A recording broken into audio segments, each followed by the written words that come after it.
The real story behind Vlad Dracula, based on the historical figure Vlad III Dracula, also known as Vlad the Impaler or Vlad Tepes. He was a 15th century prince of Wallachia, a region of modern-day Romania, who became infamous for his brutal and violent methods of ruling. While Bram Stoker's novel Dracula popularized the image of the vampire count, the real Dracula was even more terrifying due to the atrocities he committed during his reign.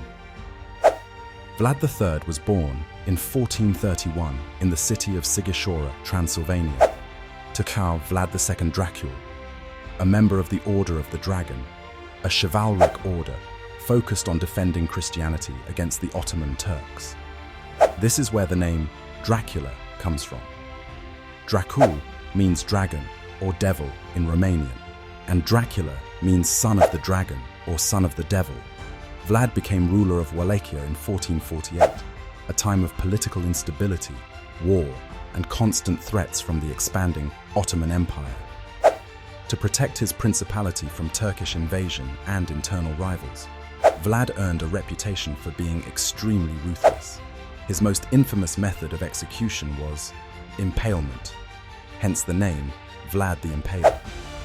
He would impale his enemies on long wooden stakes, leaving them to die slowly and painfully as a form of psychological warfare. Vlad's cruelty became legendary. During his campaigns against the Ottomans, he ordered the impalement of thousands of Turkish soldiers. According to historical sources, one of the most chilling accounts took place after a major victory against the Ottomans. When Sultan Mehmed II, the conqueror of Constantinople, advanced to confront Vlad, he was met with a grisly sight. As the Ottoman army approached Vlad's capital of Târgoviște, they found a forest of stakes, each with a dead or dying body impaled on it, estimated to be around 20,000 people. The sight horrified even the battle-hardened Sultan, who decided to retreat rather than face Vlad. Vlad didn't reserve his brutality solely for foreign enemies. He was equally cruel toward his own people, especially the boyars, noblemen, whom he distrusted for their frequent betrayals. In one famous incident, Vlad invited dozens of boyars to a feast, only to have them all impaled as punishment for their disloyalty.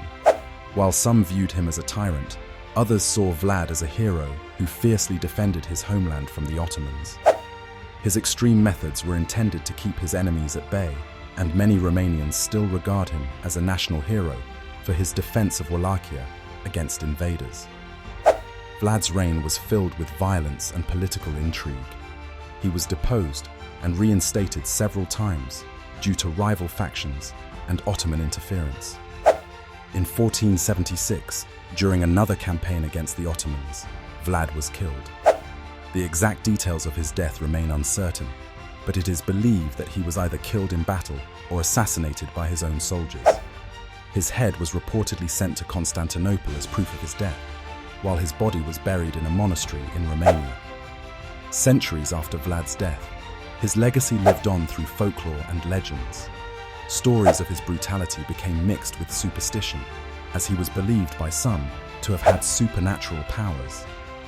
These legends, along with Vlad's name, inspired Bram Stoker when he wrote Dracula in 1897. Stoker's son Count Dracula is a vampire who lives in a remote Transylvanian castle, preying on the blood of the living. While Stoker's Dracula is a fictional character, the name and certain aspects of the real Vlad Dracula's life, his cruelty, the fear he inspired, and his connection to Transylvania, gave birth to the most famous vampire legend in modern literature. While Bram Stoker's Dracula is a fictional vampire, the real satyr, Vlad Dracula, was a ruler whose cruelty and bloodthirsty reputation earned him a place in history as one of the most brutal leaders of his time. The real-life horrors of Vlad the Impaler's reign, combined with centuries of folklore, gave rise to the enduring legend of Count Dracula, cementing Vlad's legacy as one of history's most terrifying figures.